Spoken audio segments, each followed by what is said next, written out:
Welcome to the 135th episode of the Nerdom and Other Nonsense Anime Podcast. Today, we're going to be breaking down episodes that aired in Week 8 of the Spring 2020 season. As always, we include timestamps in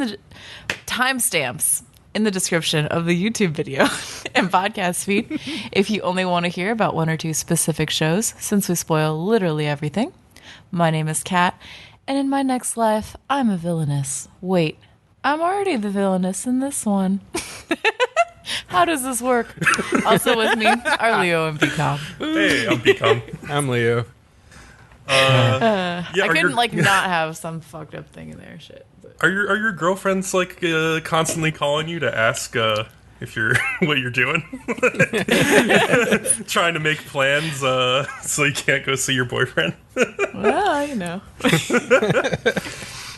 Oh, it's man. true. It's a secret. Oh no. Okay. Oh. I heard you took a trip. I heard you got isekai'd into a book, and then that book was like a trip to go camping. Oh, yes. Well, not a camp. Okay, so I went to Tennessee, and then I went to North Carolina, and then I went to Kentucky. Because I'm working from home right now, which really just means I can work anywhere that has an internet connection. Yeah. So I just took the opportunity and did some stuff. That's pretty great. So, yes. And there's like a lot of nature shit in all of those places. Yeah. And I was unaware. And my boyfriend lived there for 10 years for a while, so he like kind of knew all the spots. And so he Which where?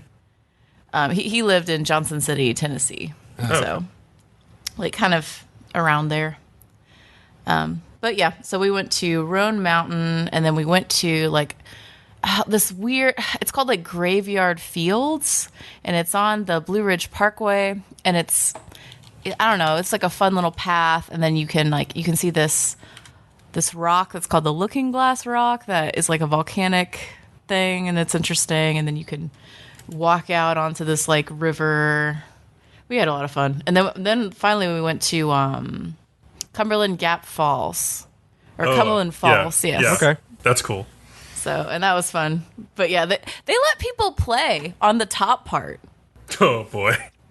Okay, so like there's like a stretch of river that goes before the falls, and then there's a stretch of river after, and there's like a little beach after, and so, you know, families can go and play or whatever. Yeah. But then they also let people get out on the part before. and I'm like, what is this? What are you doing? Because it's very calm, right? And then suddenly it gets like really agitated, and like then you can't get out, and then you die, basically. Jesus Christ. Yep. And apparently an average of 3 to 4 people a year die at that fall. What the fuck? Doing exactly fucking that. Oh, no. Why do they let people get out? I know. And then also they've built a special rake for this specific For fall. raking in the bodies? Yes, because it happens, 4 times a year or something. So You know, they're that like, was halfway meant to be a joke, but then you're like, no, that's actually what it's for. No, it's it is. And after, the 6th or 7th time, they're like, well, I feel like it'd be much more efficient, because apparently on its own, it takes years for the body to surface because of the current. Oh, it just holds it. And when it does, and then when it does surface, I guess it's like in pieces. No, and so it's they try to it's in the graveyard fields. That's where it surfaces. Jesus. So they're like, we should get it early before it's all gross. And so they finally just made like a rake for it, like a specific one that they tow over there, and they're like, all right, and they pull the fucking body out. Oh, man. Every, time it happens every couple months. Well, I was going to say the next time you're in Kentucky, you should go to a place called Red River Gorge and do some hiking. Ooh. And then while you're there, go to a place called Miguel's Pizza. It's delicious. Mm-hmm. You're also going to see a shit ton of rock climbers while you're there. So that's cool too. Okay. I did climb behind another waterfall that was smaller, called Eagle Falls, and like jump into it. It was fun. Oh, that's fun. Yeah. Yeah, but you had to climb. It wasn't like a climb where you have to actually have a tether. It was more like a sideways climb, But it was still pretty fucking hard. I think it probably took me like 20 minutes to get under there. So I felt accomplished. I don't know. That's cool. Nice. Yes. I got an Xbox Elite 2 Series controller. I'm so which jealous. Is sweet. It is a little bit heavier, but I like it. It makes it feel more durable. It's got the rubber grips on the top. It's got grips on the triggers. My favorite thing is the trigger stops, which it literally, when you have it maxed out, it moves like 3 millimeters. It's so fucking short. And the battery life on this thing is, it's really, really long. Really long. Wow, like noticeably longer than like the normal Xbox controllers and stuff. I play an hour to 2 hours every single day, and I haven't had it on the charger for a week, and it only says it's at half. Wow. Oh, damn. That's really long. Holy crap. It's really long. And like, I'm playing fighters, so like I'm using the I'm sorry, shooters. So I'm using the controller extensively during these periods. It's not really getting a rest unless those stupid load times in Destiny. Yes.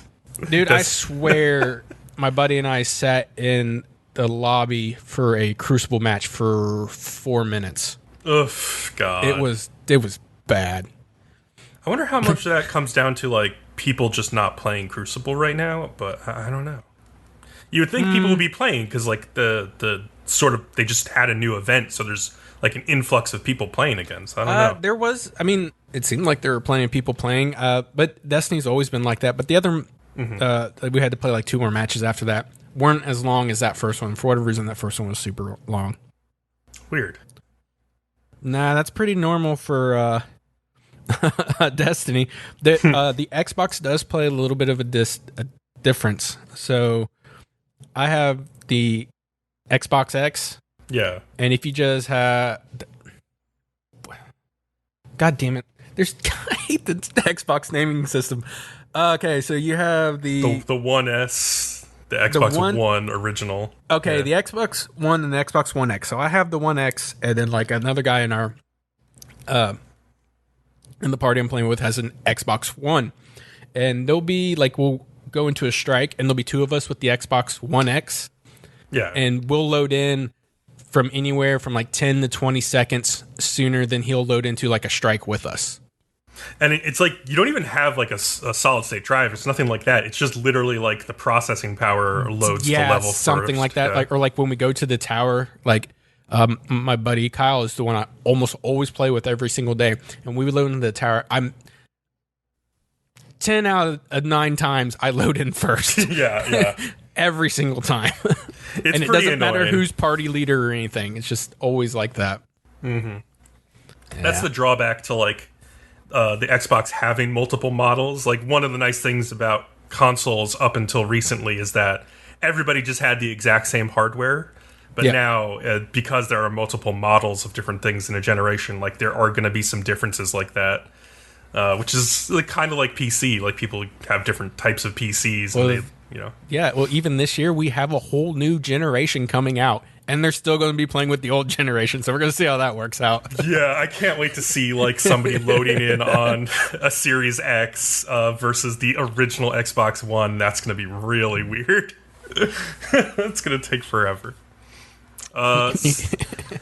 You're like halfway through the strike, and they're like, I loaded in. You're like, well, good for you. I'll catch up. We'll be at the end by the time you catch up.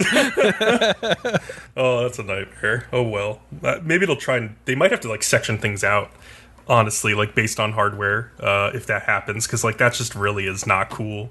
But unless you're in a party together, then, like, you're going to do it regardless, so I don't know. Which is, basically how me and the clan do everything. Yeah.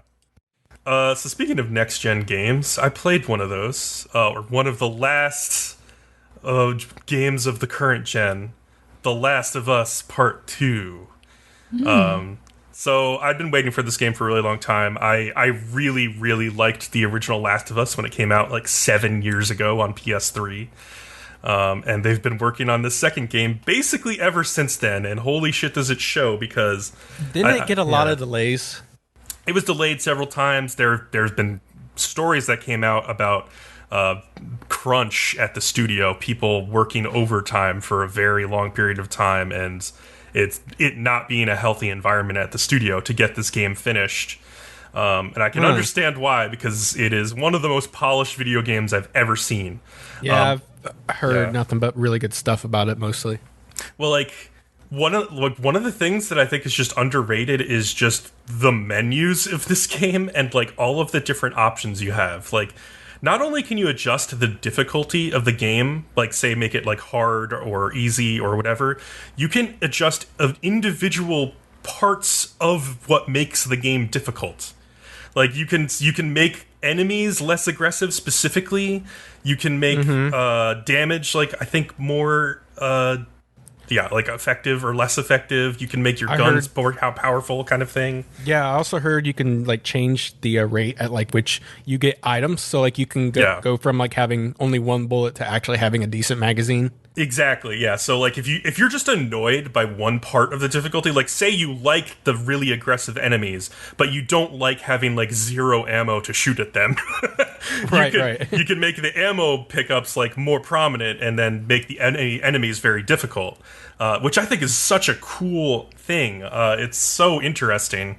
They also have like tons of settings for accessibility options, like for people who have sight problems or like color blindness. There's like the most in-depth like accessibility options I've ever seen in a game. It's like absolutely staggering the level of options you have there. No spoilers here, but I heard some people weren't really liking the kind of the turn in the story, how it kind of turned into like a revenge arc. What do you think about that? So I agree with them to some extent. I think that this game, I played this game in 30 hours and 20 minutes, which means that I took this game pretty slowly and I explored a lot. It's a very, very big game. It's about twice as big as the original game. And I feel in some ways that this game drags on much longer than it needs to, even despite me taking it slowly. Like, I think it's talking about cycles of violence. It's talking about revenge. But, like, I think it makes its point, and then 15 hours continue on after it's already made its point. Is the first one on the Game Pass, maybe? I don't know if there's a Game Pass for PlayStation. It might be on PlayStation, whatever. Is it only on PS PlayStation? Now. Yeah, it's only on PlayStation. It's not even on PC or anything. Yeah, I didn't care. Let's talk about anime now. I'm kidding. Go ahead. Yeah, I understand. Yeah, I mean, I just want to say, like, I do think the game is like the combat is way more fun than in the original game. I think that's a big step up. There's like so many more options. It's like it's way more viable to go into an encounter and like stealth your way through it, like Metal Gear Solid style. Just like feel like a total ninja, like using all of the abilities and like the crafting things that you have. I also heard if you can you can change one of those settings to like how aware they are. That like if you're as long as you're laying down, you can go right up next to people. They won't know. There's the same setting where you can just be, if you go prone, you can be invisible. Also, going prone at all is just a new feature of this game, which is nice. You just feel like a much more dynamic character in this game. You felt like a little bit restricted in the last game in what you could do. And so now you have like so many more options, and that feels really freeing and great. I think that the way that they presented the narrative is interesting in that they tell the story from two sides, basically. And I've always kind of wanted a game like that or a movie like that where like you go through the story as like with your hero character and like you kill a bunch of people and you do a bunch of shit and you think you're right. And then you go back and see the other side's perspective of what you were doing. And I think that's interesting. I think that's like a really interesting way to tell a story. At the same time, I think like by the end of this game, I really wanted it to be over because I was. Does it make you question? You're like, is anybody even right? Yes, absolutely. Okay, cool. Absolutely makes you question. If anyone in this story is right. You're like, I think we're all the bad guys. Yeah. I mean, that's life, right? It's very realistic. Yeah. Oh, for sure. Yeah, I think this will be a very divisive game. I think people will have strong reactions to it. I really liked a lot of the side characters. I thought they were super interesting and sometimes more interesting than the main characters in the game. So I definitely recommend playing it, though. Like, it's such a it's such an interesting game, despite whether you might like it or not. Like, I think it's really something you should play through if you have a PlayStation 4, or even just wait for it to come out on PlayStation 5, because they'll obviously update it for that. So yeah, cool. Let's talk about anime. Very cool. Yay! Wave, listen to me. Episode 8, maybe the only good episode 8 this episode. Oh, the episode 8 curse. Yeah. It's titled I Can't Tell You Over the Phone.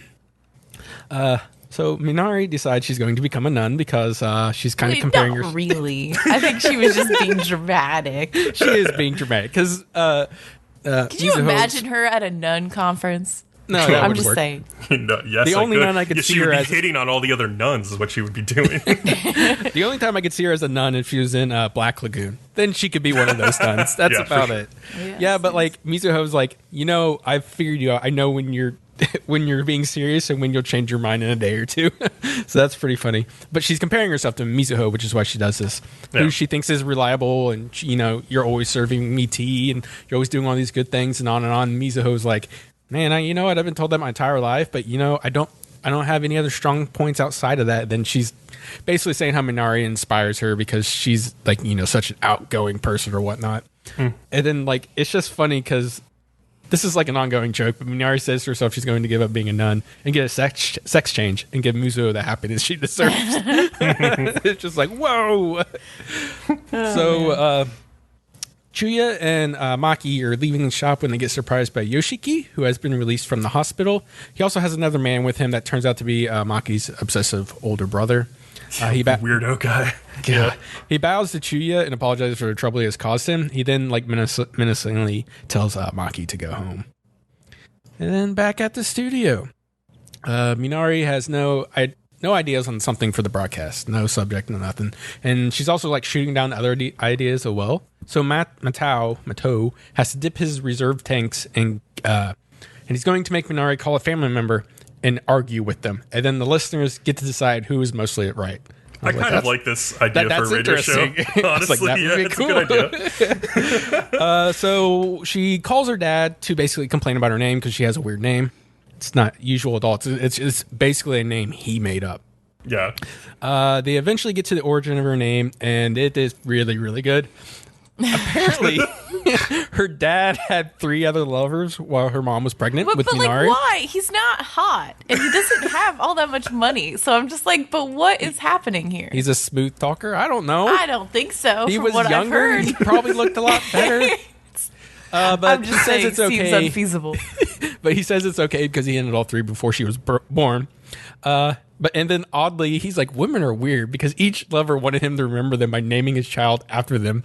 And so like she's born, he rushes into the room and his wife's like, you need to pick a name now. What is it? And he just sort of panics and he picks the first syllable of each of the girls' names that he was sleeping with, which is Michiru, Natsuko, and Reiko, which is Mi-na-re. Minare. Unbelievable. Of course she is pissed. She's like, I've named after your fucking 3 lovers. You're fucking my mother. God damn you. She wants to book a flight like right then and there just so she can go strangle him. And then she ends up going into a rant about what she wants her program to be. Meanwhile, Matao and Katsumi have come up with the script for when she answers people's questions while facing off with a bear, as you'll remember from episode 1. Finally comes full circle 8 episodes later. 8 episodes later. So back to Chuya and Maki. Maki says she doesn't want to go back home, and Chuya flat out tells the guy she has been staying with him. And he tries to tell him, like, my sister and her baby are also staying with me. But the other guy, he just, like, blacks out and starts choking him, like, lifting him into the air, and he doesn't let go until, like, Maki starts yelling at him, and then, like, kind of brings him back to his senses, and then, like, he starts apologizing again for doing that.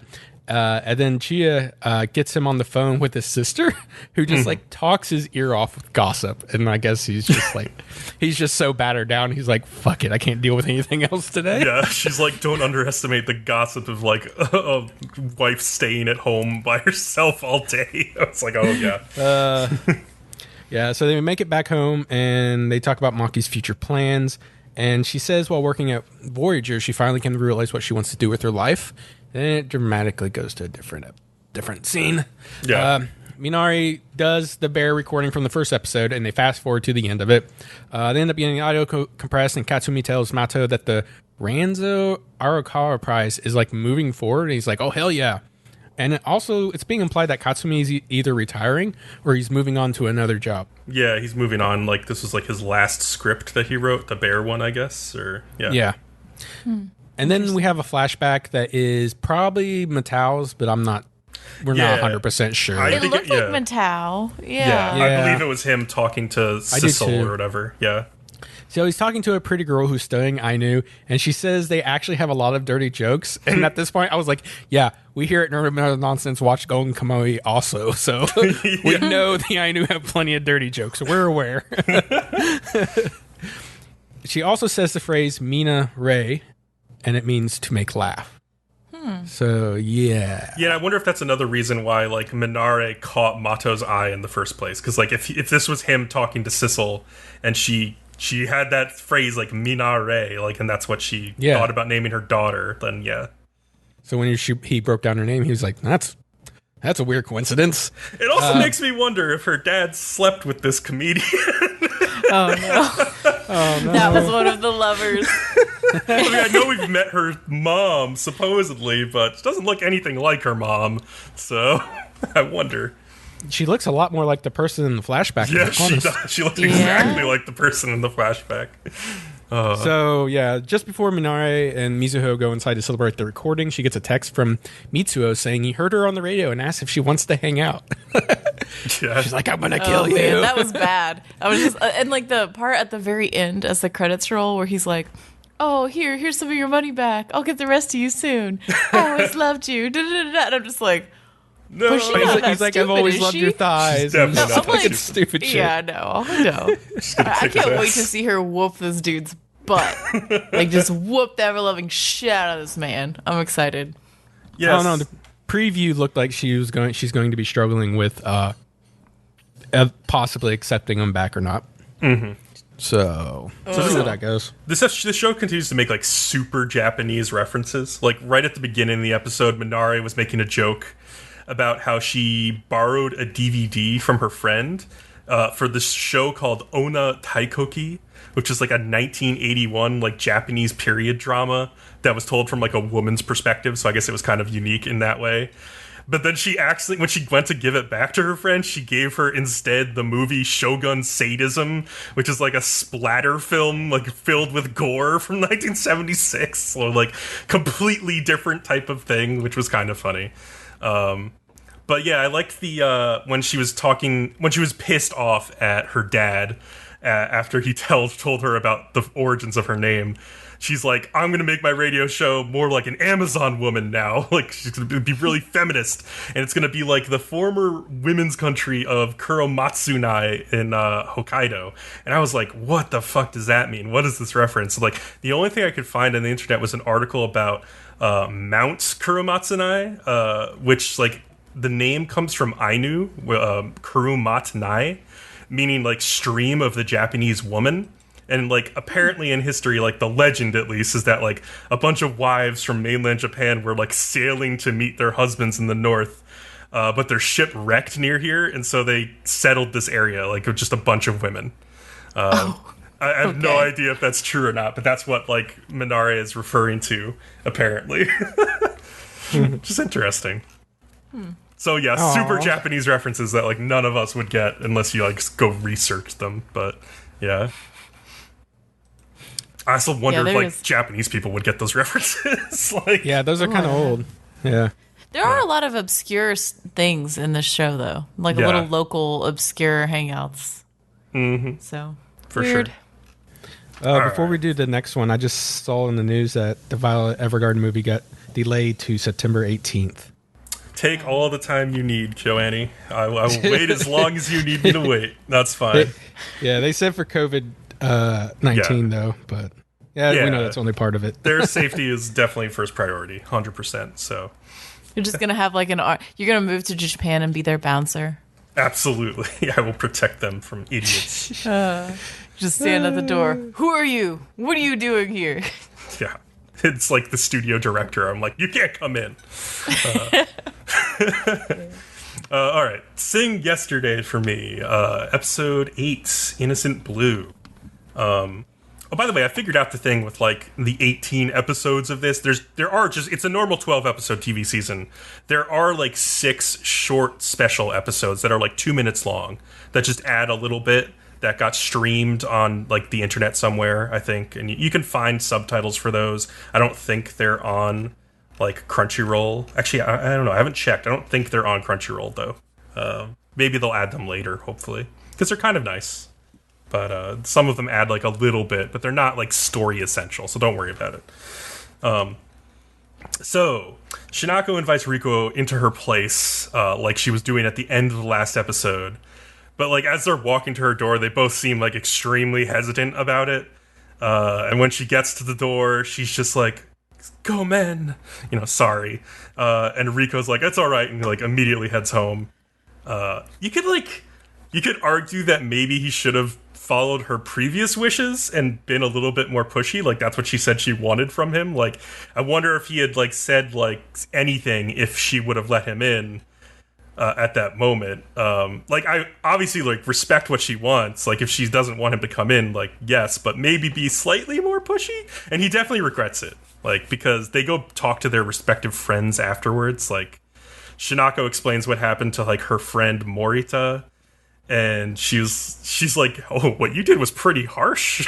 Like, yeah, I mean, I understand you can make that choice. You can change your mind at the last minute, but damn, it is harsh. You're killing him. You're killing the poor guy. You've got your key in the door, and you've invited him in, and then you're like, "Actually, sorry."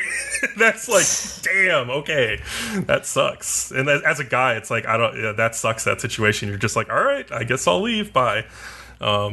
Unless if you're a good guy, that's what you do. Unfortunately, there's a lot of shitty guys out there. But well, okay, but like then you put, maybe you should have been more pushy because she wanted that. I'm just like, no, yes. But you have to be more like as an adult. Yeah. Okay, I feel like when you're a teenager and things are all dramatic and blah blah blah, like that's where that stuff belongs. When you're an adult, you have to actually say what you mean. With conviction. I know that, yeah, you have to just be like more honest and open about stuff. You can't be playing these little drama games where you're like, "Ooh, I want you to push more." What is that? Come on. Yeah, as an adult, like doing what she did to him is liable to get a lot of guys to just be like, "I'm not going to fuck around anymore. This is over." Well, it's not even about that. I'm sure a lot of guys would fuck around with that. It's just like it's just not. It's not adult behavior. I don't know. It's not how you handle that. Yeah. And Rikuo is like talking to Fukuda, and he's like, "Dude, that was like a once in a lifetime opportunity. You might not get that opportunity again." So it's both sides of the friends are just like, "I don't know, man. This seems like a stupid situation." It's just so crazy because like Morita had to like flat out spell it out for Shinako before she finally gets what she's doing to Rikuo. Just god damn it. Yeah. Also, like, Fukuda's wife, like, his newlywed wife, is around, and, like, she gives back Rikuo some of the pictures that he took at the wedding. And, like, mixed in with those was, like, the photos he, like, snuck of, like, Shinako and, like, the one that, like, she, like, realized he was taking and stuff. And she, like, wishes him luck with her, because she can obviously tell that he's in love with her.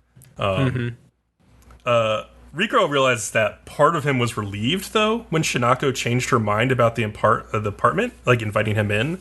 And he's, like, wondering himself, like, why is that? And, like, as he's wondering, he comes across Haru standing outside his apartment as if, like, an answer to the question. And she has, like, some bagels from Milk Hall that she's, like, going to give him. But it's really just an excuse to try to get into his apartment late at night because she keeps trying so hard. But instead, he decides to walk her home. Since he's like, it's dangerous for you to be out alone this late. And then the scene, though, cuts away to a montage. And this is like Rikuo kind of like throwing himself into his work. Because something else Fukuda had said to him was like, maybe if you're more confident about your job, you'll be more confident about like asking out Shinako and just like feeling confident in general. And like by the end of that montage, Rikuo has become a full-time employee at that photography job. And he tells his coworker at the convenience store, Kinoshita, that he's quitting, like, the same day. He's just like, I'm done here. Full-time job now. And because of all this, he hasn't been seeing Haru at all. we do get like this brief scene where Haru comes and she like sees him busy at work, and she kind of smiles and is like happy for him and decides not to bother him and just goes away, which was kind of nice. I thought that was really cute of her. Morita, Shinako's friend, they meet up again, and she gives her like another push to like do something about this Rikuo situation. So she goes to the convenience store because Rikuo has told neither girl that he quit working there. And so they go to look for him and they bump into each other. And Haru says that, like, this is just like Rikuo. He takes forever to make up his mind, but when he does, he goes ahead without asking anybody's opinion about it. Well, there's a line where I think it's like Haru's like, I wonder if he'll be okay with like only one job if he did quit it. And I'm like, yeah. I'm pretty sure that the photography job probably paid more than a convenience store job. Yeah, probably. So he's probably doing okay. Yeah, especially since he's full-time. Yeah, 100%.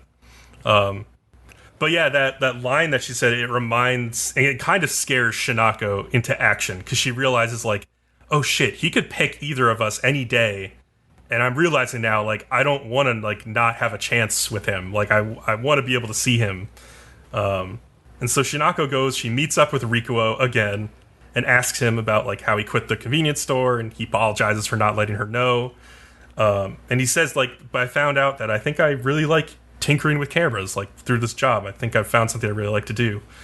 And Shinako's happy for him and is, like, about to tell him, like, this is exactly what Haru said about her, or said you would do.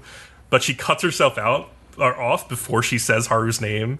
Because I think she's starting to realize now, like, no, this girl's my rival. Like, I need to stop. She doesn't deserve to have a rival with him. She should just fucking move on. I agree. So there's also this interesting brief scene where Shinako goes over to Ro's house to cook, and the dad tells her that, like, Ro's been drawing all night lately, so he's not there. He probably won't be home till late. And Ro comes home at the very end of the episode, and she's been, like, cooking food and stuff, and she smiles and welcomes him. And it seems okay. So, like, before he got there, she said, like, this is so bad. Like, what I'm doing is so bad. And so it seemed to me like she went over to that house to be comforted by Ro, when she doesn't have any real intentions of giving him what he wants, though. Because, like, she knows what he wants is to be with her. And it seems like the reason she's saying to herself, like, this is bad is because, like, she just wants him to, like, reassure her, and she's kind of taking advantage of him, and she knows that at this point. Yes. Did you read that the same way? Yeah. I did. I think it's like her nature, in a way, to kind of fall back on those type of things. For sure. At least she's sort of starting to realize it now, even if she's still doing it at the same time. But, yeah. Before the end of the episode, Rikuo runs into Haru. She's waiting for him again. And he tells her, like, kind of brutally, like, you don't need to go out of your way to see me anymore. I'm working later. It's dangerous for you to wait around. She's like, but I like waiting. It's fun. But she understands what he's getting at. And, like, she takes the hint and heads off. She, like, tries to put on, like, a happy front. But she's, like, obviously disappointed. Because, like, I think this was basically him saying, like, I don't want to be with you. Like, in so many words. Like, I am focused on Shinako right now because it seems like there's a real chance. And Haru's like, fuck. So. I kind of thought that too. I think he considers her not mature, and he kind of dismisses her in a way that he doesn't with Shinako. Yeah. Yeah, I feel like she needs to change up her strategy if she wants to land him. Like, she needs to stop playing around and, like, be really serious if she wants to have a chance, I feel like. But at this point, also, he has his eyes on Shinako, so I don't know how well that would work out. There's the scene in this episode where Rikuo comes home and Shinako's standing outside, like, days after, like, she rejected him.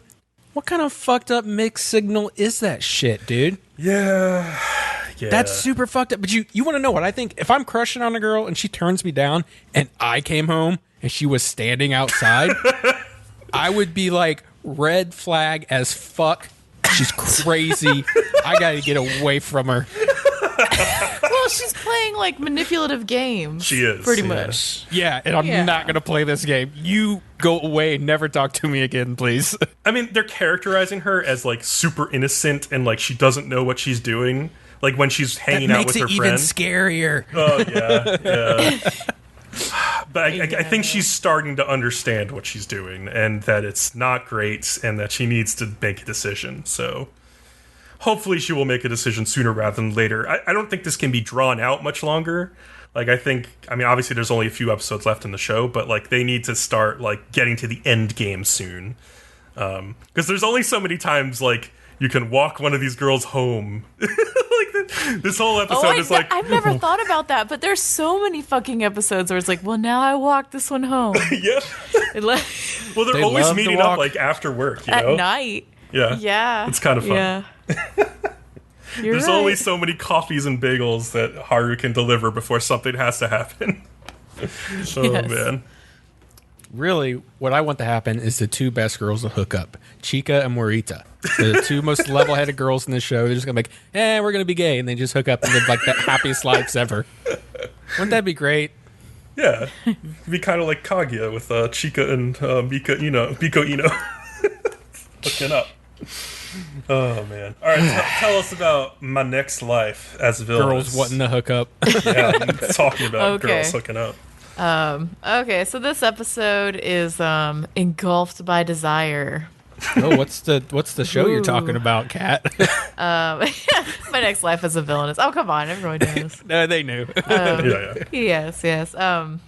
So Katarina is worried about tests coming up and procrastinates by gardening. As she does. And Alan, as always, yes. And Alan comes and visits her in the garden and tells her, like, you should be studying and blah, blah, blah. And she mentions that, like, her doom flags have nothing to do with her grades, so it should be fine.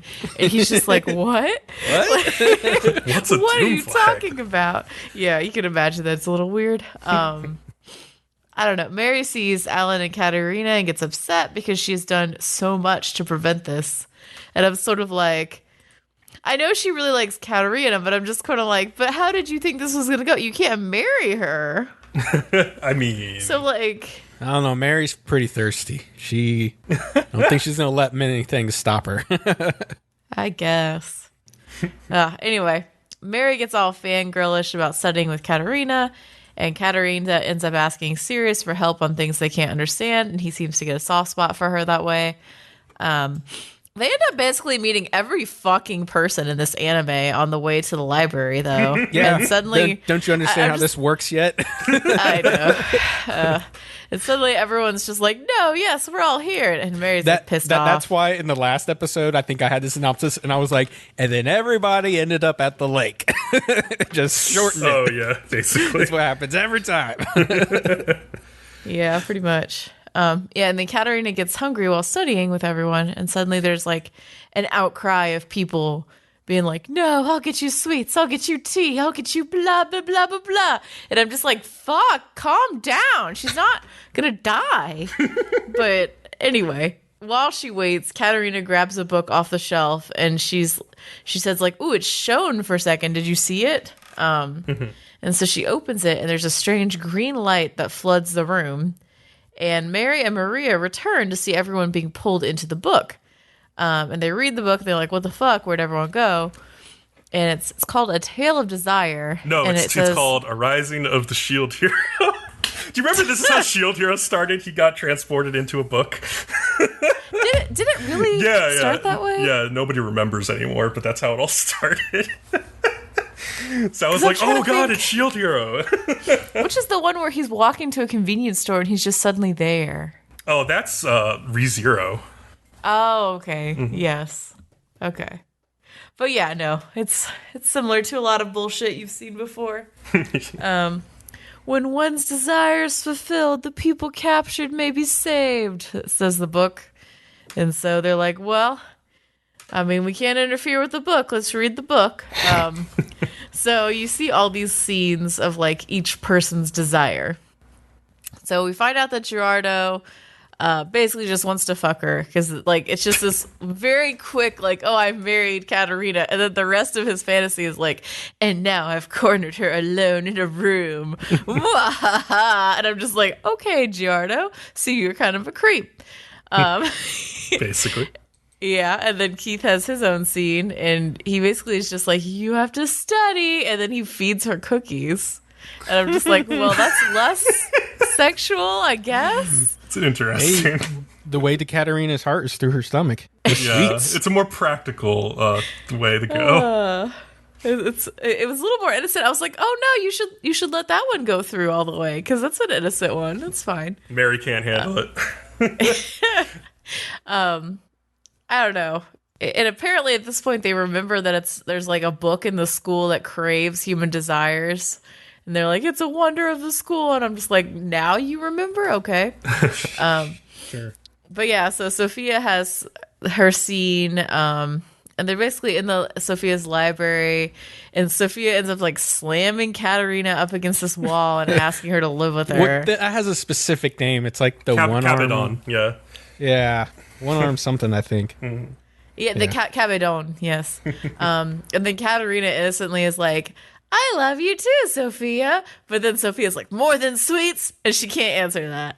So that ends in her stomach sadness. like growls comically. Like The funny way every single one of these scenarios ends is Mary not being able to read anymore and just slamming the book shut. Yeah. Yeah, really. And then Nicole has this really dramatic scene where he dances with her in a mask. And then a bunch of women come to swarm them, and they escape from the balcony. And somehow he's like a bouncy ball because he just like bounces up into the sky constantly. I wanted to say that like the music was really nice during that scene. It was like this like sweeping orchestral theme, which was kind of like comedic because of like, you know, it's a comedy flashback. But like at certain points, I feel like the music actually stands out really nicely in this show. It's pretty good. Yeah. I don't know. This one made me feel like maybe Nicole is a little more vain than I thought of him before. That's all I got out of this scene. Because like this is very much a like egocentric type of thing. The problem for me with Nicole is like when he opens his mouth and talks, which is very rare, to be honest. It's Yoshitsugu Matsuoka, so I just hear Kirito or like Soma from Food Wars talking. And I'm just like, okay. Damn. Kirito's falling in love with Katarina. No. Not you too.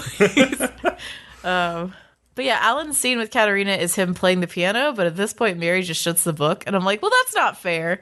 You didn't even give him a chance. That's not cool. Yeah. Anyway, they decide that probably Katarina's wish is like the least objectionable, so they flip to her, and she basically gets this big old house made of sweets and eats it all, and this saves everyone. And I guess it saves everyone because her desire for sweets like couldn't be fulfilled because she couldn't get full in the book, which was stronger than the book could handle, and so it just exploded the book. But yeah, I don't know. Much. This show is very shallow. It continues to be so. It was funny. I enjoyed the episode. I don't hate it for what it is, but I'm always just like, yep, and that's the show. Yeah. Like that's what happened. I don't know. It felt like a filler episode in a lot of ways. Kind of, yeah. It was fun, but it was like fillery. Yeah. It was fillery. I also like when I first started watching this episode, I remembered like the Pimp Your Ride like exhibit memes, and I was like, we heard you like isekai, so we put isekai in your isekai so you can trapped in another world. Jesus wow, Christ. You're trapped in another world. This is isekai-ception. Yeah, exactly. Isekai-ception. So many levels of isekai. Oh god, it'll be like the Matrix. We're gonna go one deeper. Yeah. Oh, and yeah, just or no, that's not the Matrix. What is that? Where they keep going? Inception. Yeah, it's Inception. Yeah. Yeah, like the other time when I thought the music stood out was actually in like the post-credit sequence with just like the romantic moment between Alan and Katarina when they're like walking around barefoot in the grass and they climb a tree and Mary spots them and is like, "Oh no!" It was there was good music during that scene too, so it stood out a couple times. I liked that. Yeah, it was fun. All right. Now prepare for the extravaganza because I have all 3 of my fucking shows in a row. So listeners, you have me. I don't think they're going to be sad about having to listen to your voice for so long, Kat. It's a very nice voice. They're probably like, yes, the glorious break has finally happened. We've listened to the other two fucks for a while. Fucking doofuses. We don't have to listen to them anymore, thank God. Yes. Okay, so the next show is Kakushigoto. Episode 8, Our Rough Draft. So Goto asks Hime to name the new dog because they have to get him registered soon, I suppose. Yeah. So she tentatively names him Goru, and Goto doesn't like that because she's like unsure about it, and he doesn't enjoy that. Like, oh, I'm not sure. He wants her to be certain. I guess Goru means tentative, or something. Like, she literally gave him the name tentative, apparently, I guess is what that was about. Oh, okay. I wondered, because I'm like, well, what is Goru?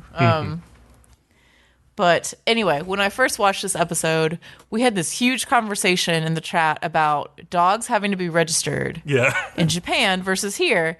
Because I was like, what the fuck? You have to register your dog? And apparently you have to do it like every year. I don't know. I think you have to do their cats too. Yeah, and then like you have to get your dog have a rabies shot every year, which here it's like every 3 years or something. I feel like we looked it up and you didn't have to register cats. It was like cats were superior or something. I don't know. That was funny because we were looking up the rules. I remember I posted an article in the Discord in the channel like Watch and Talk that Kat like created at the time, and so it's in there if you want to go looking for it. I forget what it said. I don't know. I think it's a smart idea that we should probably do though, because like it prevents people from having debates about whose dog it is.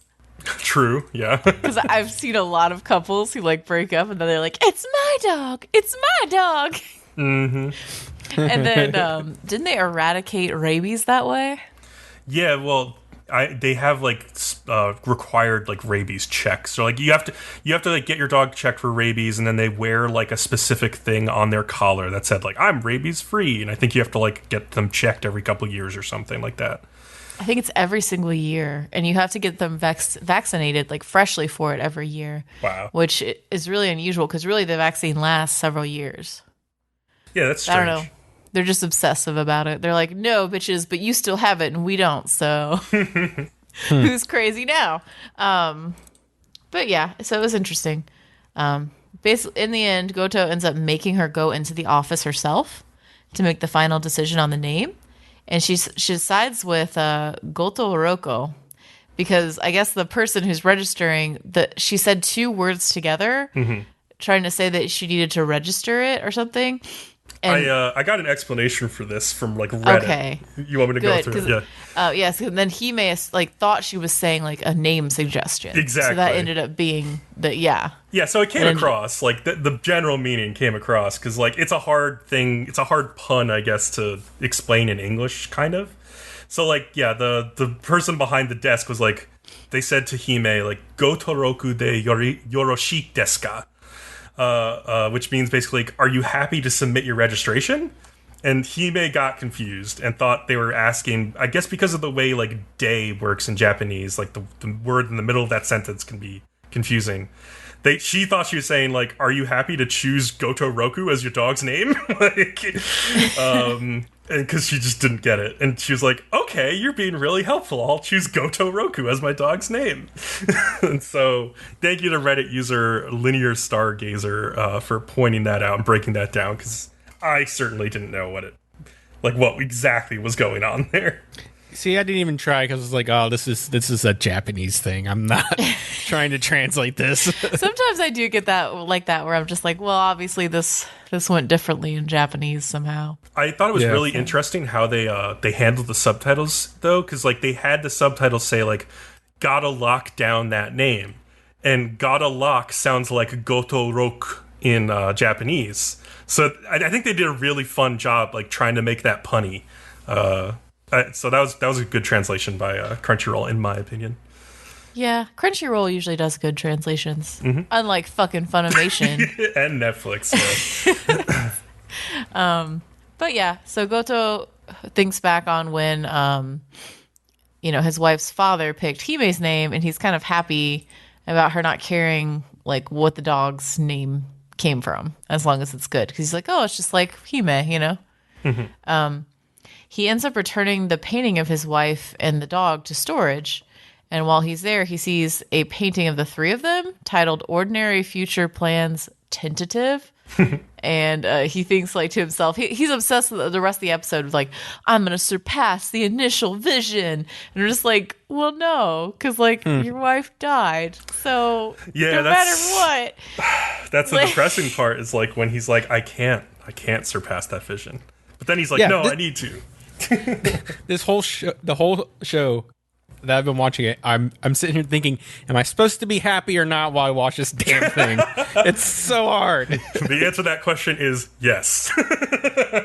You're both. Okay, so then when he gets home, Hime has a friend over to see the dog. And they're playing the dog noises. What the fuck is this? It sounds like they got a 60-year-old man, like a very manly 60-year-old man, to like crouch down and be like, "Meow, meow, meow." That's what it sounds like. It does. It's like so obviously not even trying to sound like a dog that it kind of cracks me up. It's really bad. It's really fucking bad. And I'm just like, no, that's not a fucking dog. I'm like, oh man, it pissed me off. Anyway. So Hime's friend Kaio apparently got really shy when she started at her new school, and so she couldn't say anything. And Hime like actually approached her, so that's how they got to be friends. Hime is really her savior, as she puts it. Yeah, saved her. She gave her life back. That little girl was so fucking mature. Like the way she described that situation was like so adult that it was kind of funny to me. Yeah, like even Kakushi was like taken aback by it. He was like, okay. He's like, well, thank you for telling me.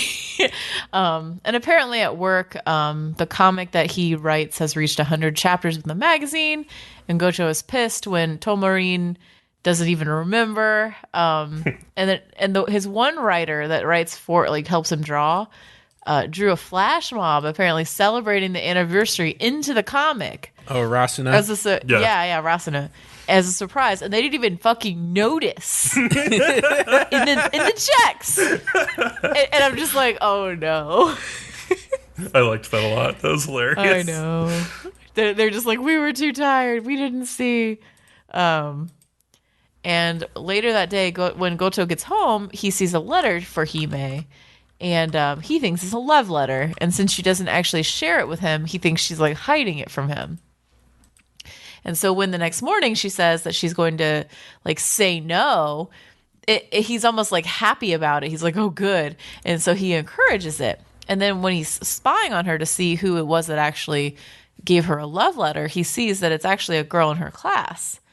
And it's a birthday invite. So she wants to decline because she thought ahead about if she goes to this girl's birthday party, how much work it would be for Goto to put together a birthday party for her by himself later for her to invite her friends to in return. Right. Her misconceptions are like just so innocent. I know.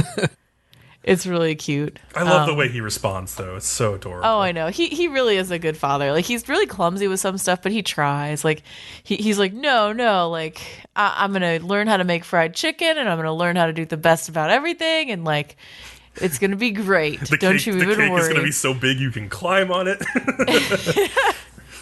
But when he goes for cooking class, the teacher there says that they're no longer allowing single dudes into the class because they keep hitting on teachers. And I'm just like, oh, that's sad. Very realistic, though. Yeah. Yeah. But he's like, but I know, she's like, I know you're special, so like, don't worry.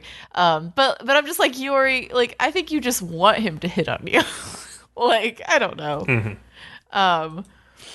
And then Goto tells Hime that she can have a celebration with just Goto and then just one with her friends every year because I guess she kind of wanted her own special time with her dad.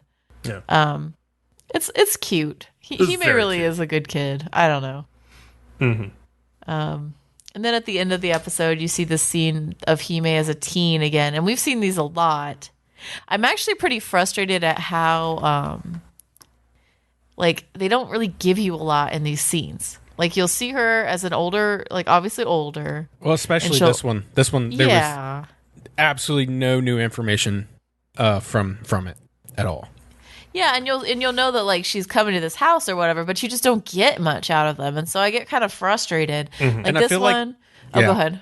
I feel like this goes for this entire episode. The only thing that, I mean, if they had skipped it, you wouldn't have noticed, except for the part where you're like, oh, they named the dog at some point.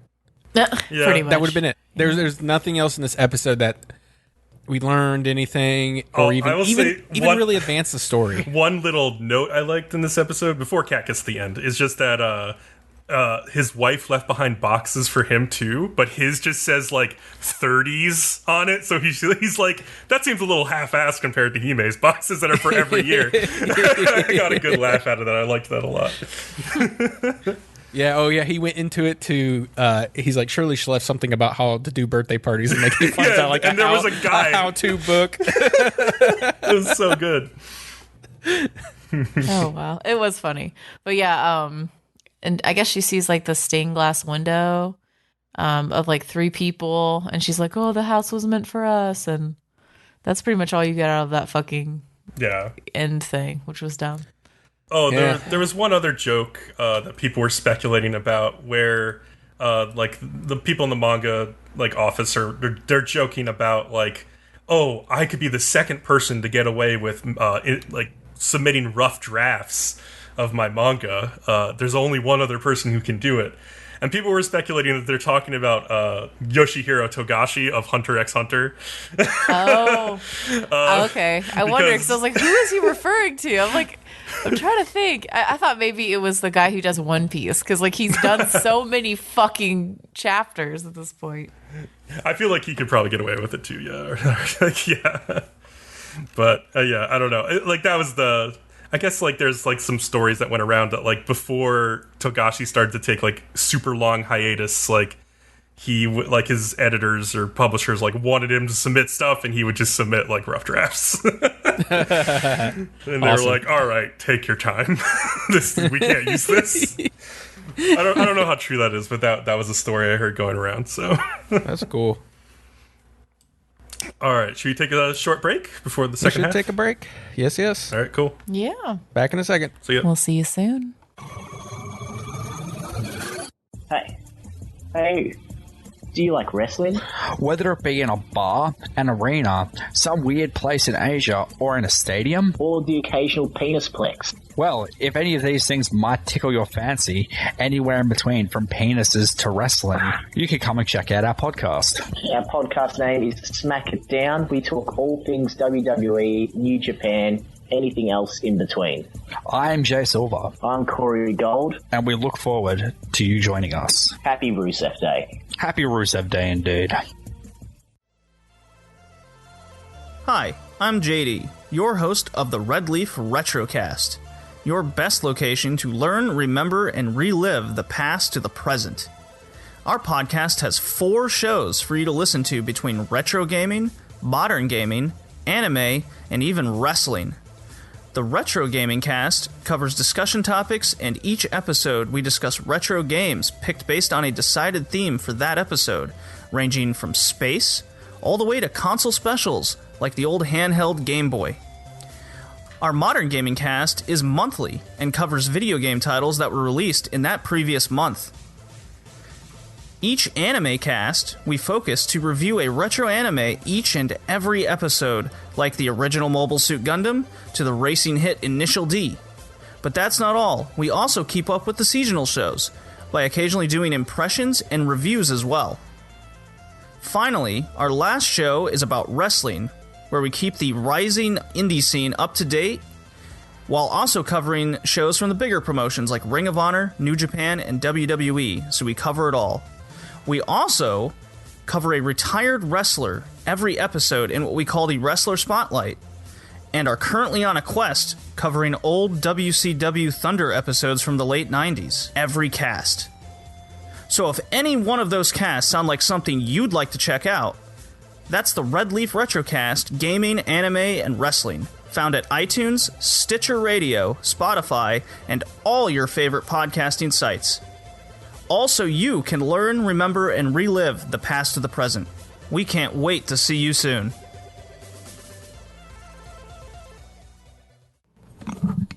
All right, and we're back with the best episode of week number 8.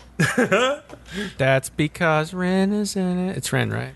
Yes, the horse It's girl. Fruits Basket, bitches. She's gonna kick you in the face. Yes, and this one I think it's called Dog, but I don't even know why they give these shows episode titles. It's dumb. What do you gain from an episode title? What have you ever gained from an episode title, Bcom? Not much. Well, okay, some of those like Konosuba titles are pretty good. Like, I'm just saying, petition to get rid of the episode titles. okay, I don't know if it's called Dog. I think I messed that up. On Crunchyroll, it's called Well, It's True. I don't know why I had Dog there. But also, Because Shigure is a dog. But Well, It's True is also like the worst episode title I've ever That seen. doesn't tell me anything either. Even seeing nothing the tells you episode, I'm like, anything. why is it called this? Yeah. Anyway, Kagura tells Rin that she should come to the vacation house with her since everyone is there. Rin tells her to stop playing pretend love. Then Kagura's mom tells her not to go either because once Rin leaves. And I guess Rin is living with Kagura's family? Okay.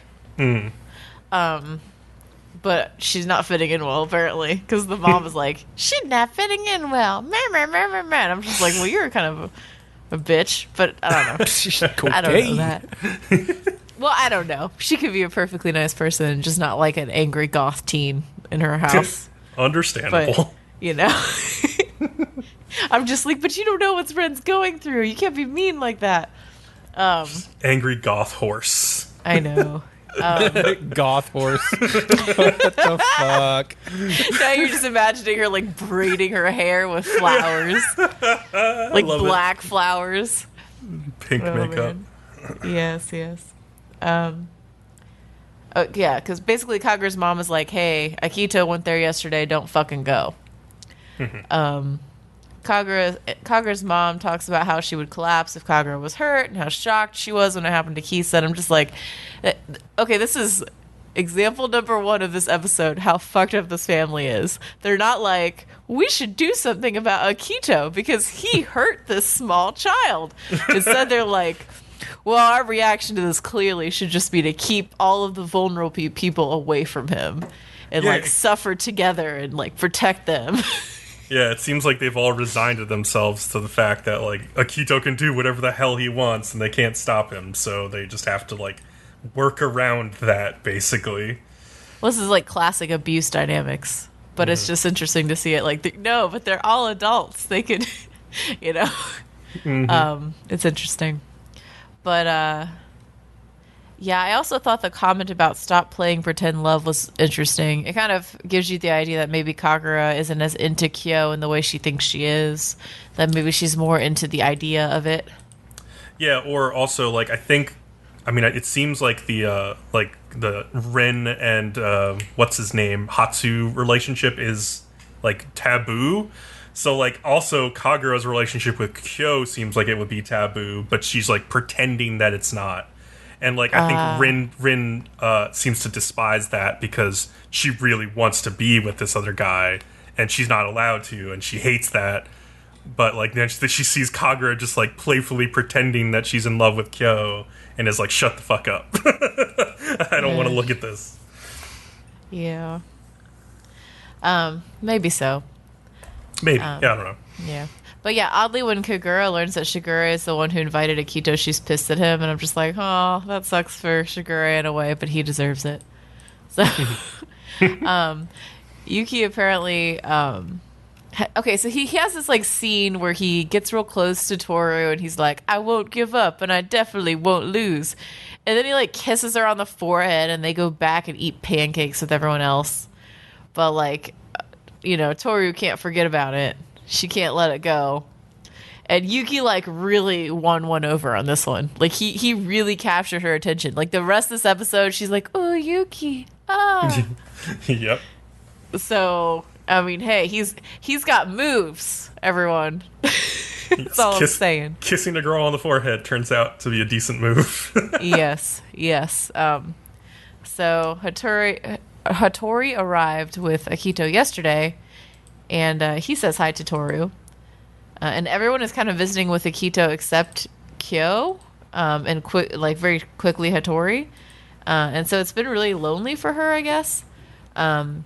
And this is like we talked about, sort of that, we'll just keep Akito over here and distracted and like save her this way instead of just, being like, no, you can't do this. Like, it's an interesting coping mechanism. And then Akito is all over Haru. So Yuki is reading outside. And Shigure asks what Akito said to Yuki, and he says the truth. Are you satisfied? And there's this like really smug attitude that Shigure has with Yuki at this point. Yeah. And I really don't know what is going on here. Yeah, it's so fucking vague. Nobody knows what's going on. Except maybe people who read the manga, I guess. But like as a show watcher, it's like, what does that mean? And why does... Like, if it's also, like, why does Yuki feel, like, so kind of relaxed after hearing this truth, whatever this truth is? Like, he seems, like, so much, like, more lighthearted than he was previously. It's so weird. I'm so curious what was said. Yeah. Yeah, no, it keeps you hanging with stuff like this, too, a lot. And you're just like, but what? But Haru asks Akito if it's true that Kurano is there, too. And Akito says first that he won't let him see Haru, and then later is like, "Oh, but maybe I'll let it happen." So, and he asks even Honda, and Haru says because he is also part of the Zodiac, and it's unnatural for Akito not to allow it. It's a weird thing. Throughout this episode, you see, it's almost like Akito is unconsciously competing with Tohru. I don't know if you guys, but like he keeps saying like, it's, of course I'll win, and like, of course it's not even a contest, but unconsciously he's doing it. He's already doing it. Yeah, he definitely, like, this episode made it clear to me that like he views her kind of as a rival. Like he's trying to take back the Zodiac members from Tohru that have like already been influenced by her. Exactly. I think he fears losing the influence over them for whatever reason. Yeah. And it's interesting that he first was like, I'm not going to let her meet the last one. And then he decides to. And part of me wonders like what his motives were for doing it. Because it could be that he's like, no, but really I should do it. Like something about it just seems wrong that if I don't. Or if it really is that he's just that like vain. And he just has so much confidence that he's like, well, it won't matter. You know what I mean? Possibly, yeah. That I kind of lean towards the second one. Like, yeah. 'cause he's like, I'll let you see that ugly girl, I think is what he tells Kurano at some point this episode. Yeah. Yeah, he really focuses on people's appearances. Yeah. That's something about Akito that I'm always like, but sure, what? Like, everyone is like ugly or whatever. I'm just like, all right. Anyway, eventually a bunch of them come to join Kyo and Tohru on the beach. And Tohru is obviously still feeling sensitive about Yuki. He apologizes to her for being weird, but won't apologize for the kiss. So it's kind of like, tee-hee-hee, I reminded you again that I hit on you. And Toru's like, ah! It's true. I know. You're like, no, stop, not the romance. Anyway. I'm just saying me and the hermit crab have similar thoughts later on. Yuki takes Kyo aside and tells him to be nice to Akito if he talks shit to him because it's for Toru's own good. And it's all very gallant and dramatic. I don't know. It's weird. Kyo tells Tohru that the cat doesn't like water. Apparently the bracelet is like made of human bone. Yeah. And like the beads are lacquered with human, which, okay, you can't lacquer something with human blood and it be red. It would be black. Would it? Just I don't saying. know. I guess maybe, Cat speaking from personal experience. Now listen, I've done this and I've tried. And You see, in my goth days. but no, that wouldn't work. But yeah, it's supposed to be dramatic. During this whole thing, there's a hermit crab on top of the castle. And it can't take this show anymore and tries to jump to its death from the top. It really does. It's like Kyo is talking about how someone was sacrificed to make this bracelet, and the hermit he's really crab kind of sacrifices itself while he's saying that. And Dude, I held so my fist hard. up to the screen and fist bumped that fucking hermit crab. I was like, I get it, bro. I get it. You guys are terrible. This is supposed to be a dramatic scene But where it's so he funny. compares that sacrifice to like when his mom died for him. You know what I mean? And the hermit crab's like, "Fuck that shit! Gotta get out of here!" You hear Is the that sappy you too? shit coming out of their mouths right now? I can't take it. I loved bad. it. Oh my god, favorite part of the episode. Anyway, Kyo and Tohru get wet by this giant wave. Kyo gets pissed and yells at the ocean. And at this point, this is a very like golden eye moment or something. So you see Akito and Kureno watching Kyo and Tohru, unknown to them. They're just like, we're spying on these people. Mwahaha. Right? Then you see Yuki spying on them. And so he's like, oh, good, they haven't made contact. I don't have to interfere. And just like walks off. And I'm just like, this belongs in a spy movie, does it not? Yeah, kind of. Just That saying. feels pretty sneaky, yeah. Yeah. And it's throughout this episode, Yuki especially is very sneaky. Like later when Tohru is doing laundry, a piece flies away. And when she goes to retrieve it, she sees Rin and as a horse. And so Yuki has been apparently spying on her the entire day. I don't know. I mean, because I'm assuming that's why he saw her before, too. Mm-hmm. So Yuki follows and protects Rin from trying to kick Tohru. Yeah, she almost murders Tohru. Like, let's be straight about this. Like, if a horse Yeah, actually that kicked would've you in killed the her. face, she would have died. Yeah. Yeah. And Rin like keeps demanding that Yuki like not tell anyone that she's there, and she's kind of like apparently snuck over. I'm assuming maybe to see Haru. That's what we think anyway. You know, which I'm like, oh, but you dumped him. But I know it's like not kind of like that really. And she's like, if you tell anyone, I'll kill you. And she calls Yuki Akito's toy. Tohru comes back and like Rin grabs the clothes that Tohru brought and like runs off.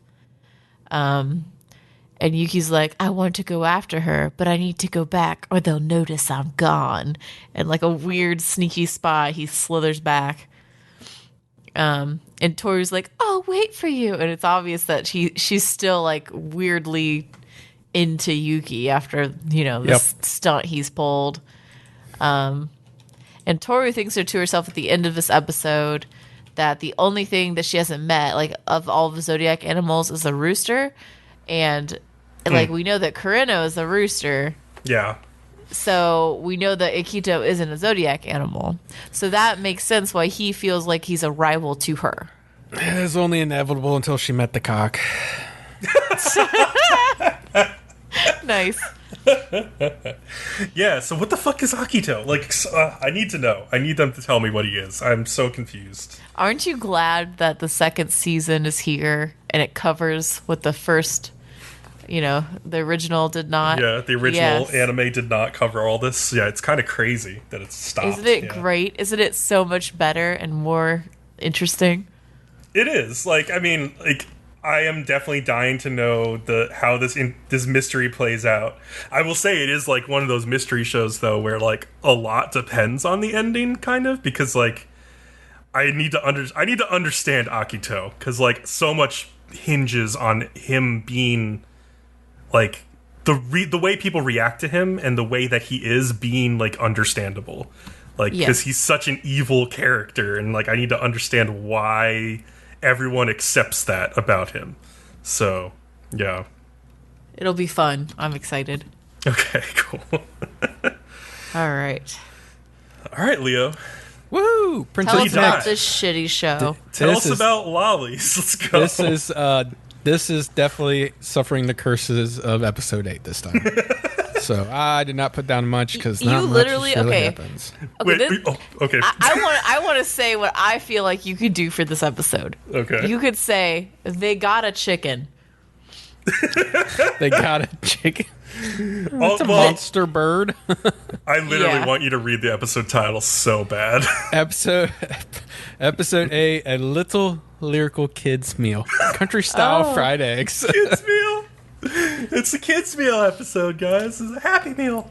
Oh shit! So Carol meets with evil shadow fox lady, who is actually called Kaiser Insight, I believe. Oh really? Interesting. Yeah, I had to dig deep for that one. That person had a very strange voice. Like, I couldn't tell if it was like a woman's voice or a man's voice doing a woman's voice. It was very strange. I don't know. I'm curious. I'm curious about that character. Aoi Shota is the voice actress. She has done... I'm looking to see if there's any... Oh, she's done some male parts, too. Yeah, so that's... Okay, so there's something going on there, I feel like. She's got one hell of a mix going. Oh, she did Piotr in Carol and Tuesday. Oh, no, wait, Aoi Shota is male. Okay, according to AnnieDB.net. All right, okay. I was right. Woo! Yeah, but they did Porter and Carol and Tuesday, which we are familiar with, so there you go. Okay, interesting. Well, okay, and she's told she needs to be also observing Yuki, as well as Petrina, as she already currently is. Then the crew is checking out the bounty board. Pecorine, of course, picks one where the reward is all the fish they can eat, and of course, Carol's like, well, you're not doing that. Yuki does find one that was like drawn with crowns, and it says they're looking for a master. Apparently, it's not an officially approved request, and the guild has to like keep taking it down. And then that's when they leave, and they come across the 3 little girls of Little Lyrical, Kyoka, Mimi, and Misogi. They are looking for somebody that can train them on how to be a proper guild. When asked why they want to become a guild, they reply that they want to help bring peace to the land, which shocks the 3 girls because they all have totally different agendas. Like, Carol's like, I just want treasures, and Pecorine's like, I just do it for food, and Kokoro's like, I just do it so I can do stuff with Yuki. None of them give a shit about peace for the land. But they're all like, oh yeah, of course, yeah, we totally want that. Of course, yeah, that's exactly why we do this. So what they end up doing is making like a treasure map with some like treasure at the end for the Little Lyrical Guild, and Yuki ends up tagging along with them. The other 3 are also just like shadowing them from like the woods and shit like that. And the map was specifically made so that they would like avoid danger and not get in like terrible situations on their hike. And of course that goes out the window like real quick when the girls and Yuki can't even read the fucking map and constantly take the wrong path. They're like, it always points north for the compass. The first thing that happens is spiders dropping onto them, and the girls freaking out, which was pretty funny to me. But there's the one of them that doesn't get freaked out by it, but then she gets like tangled up in a web, and she's fighting a web. I like the animation of her like fighting against the spider webs. It was pretty good. Yeah, they do eventually get over their fear after they see the other ones trying to fight, and they eventually beat the spiders.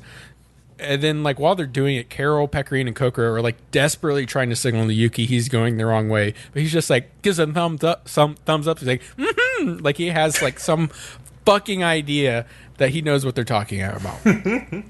And at one point during the night, Pecorine made a monster costume.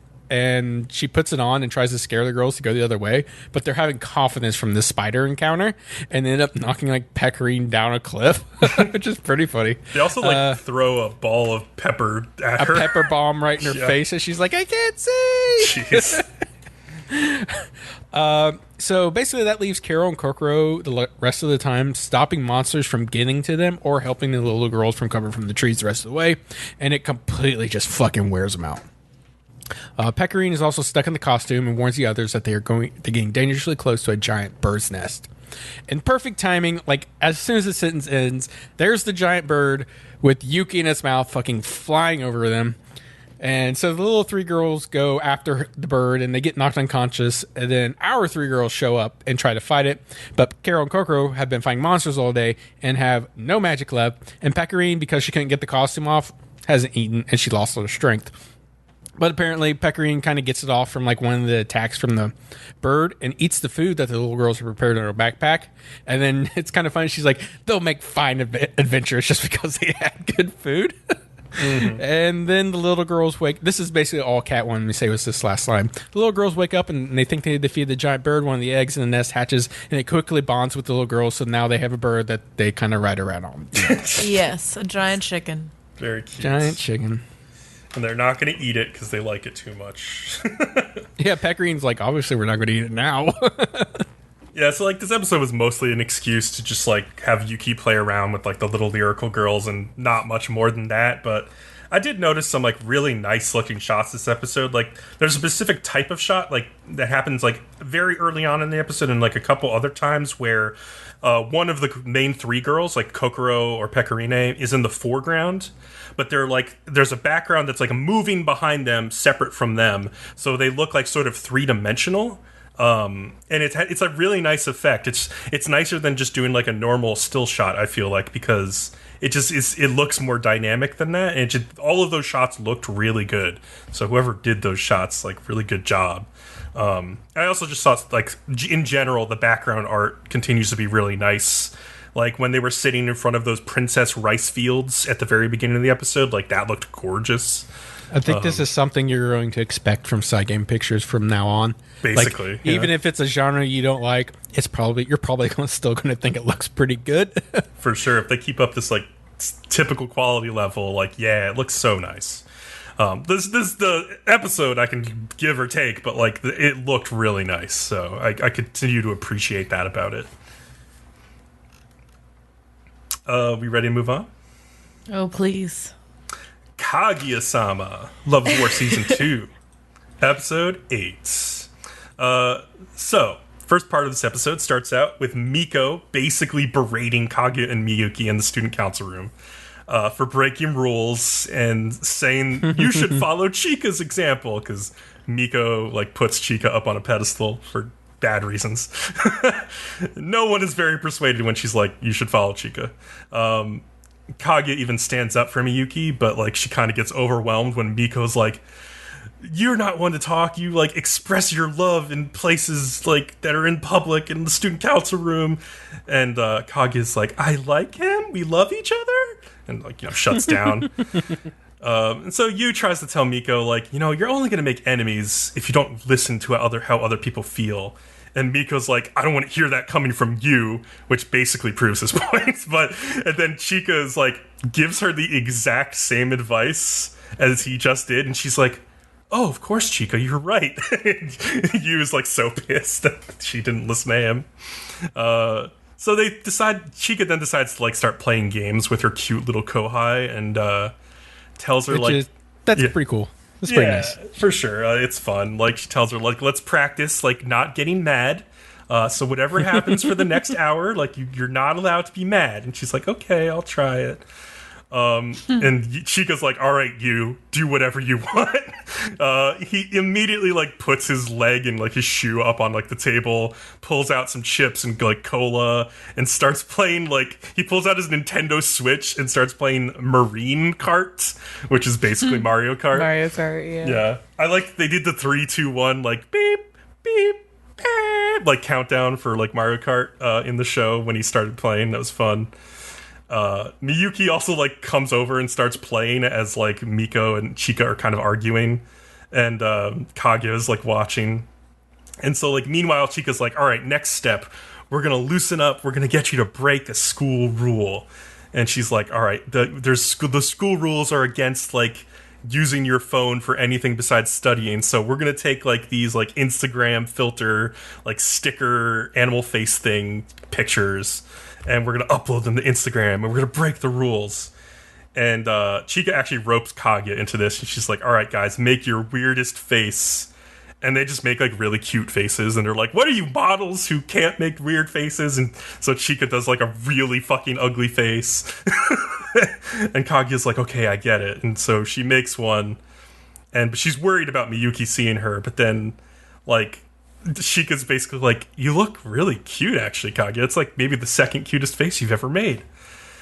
And so, like, she shows that face to Yu and Miyuki, and Yu is like, "Oh my god, gross." And Kaguya like panics and, you know, literally wants to kill him basically. But like, anyway, the outcome of this whole scene is that like Miko wants the pictures at the end, and Chika's like, "You know, that's breaking a rule, Miko." And so Miko has become slightly corrupted already after like one day. The second section of the episode, Miyuki and Kaguya are on top of each other in the school sports equipment shed. And they're about to kiss, and it's like, oh god, it's gonna happen. And then so they flash back to 3 hours earlier. How did we get here? Of course. So Kaguya says that like this. So okay, first of all, they get locked in the shed because the door shuts behind them, and I guess like a branch got stuck. And Kaguya's like, "Oh yeah, this room in the wartime used to be used as like an ammo depot and like a solitary confinement cell. So like no one is going to hear us call for help." And so they both start like pretending that they're panicking a little bit, but like on the inside, they both are like, "Oh, the other one set this up. This is like a secret ploy to use like the suspension bridge effect to like get closer to me because I'm scared and I'm gonna latch on." The Japanese love that suspension. They do. Bridge like effect. There's multiple anime it's come up in, and I'm like forgetting which ones now. But we've covered anime where this has come up like multiple times. It's kind of funny. And so yeah, like each one is like suspecting the other. But like the funny thing is, because both of them assume that like this couldn't be an accident, like the other one is setting them up, they're both also like really curious to see where this goes, like what the other person was planning. And so they start getting like really close to each other because they assume they're both like putting on their best moves, and like they both are like, "Oh, they're actually doing it. They're actually making the move. I don't have to make the move." And so by the end of this, they end up like tripping and falling on top of each other. And Kaguya's like, "What would happen if I just closed my eyes right now?" And so she does. And the president's like, "Oh no, she closed her eyes." Like, and he pauses and he like collects his courage and he's about to go in for the kiss. And then Miko slides the door open. And I guess it's funny because she sees them again in a compromising position, and she's like, "Oh my god, these sex-crazed like student council members." But at the same time, I was like, "Oh, this would have been such a good moment to like break the ice between them," because they both felt like they were playing each other, but like they were both being played. Like I liked that they both just didn't understand what was happening, and they almost fucking made out because of it. We got so close.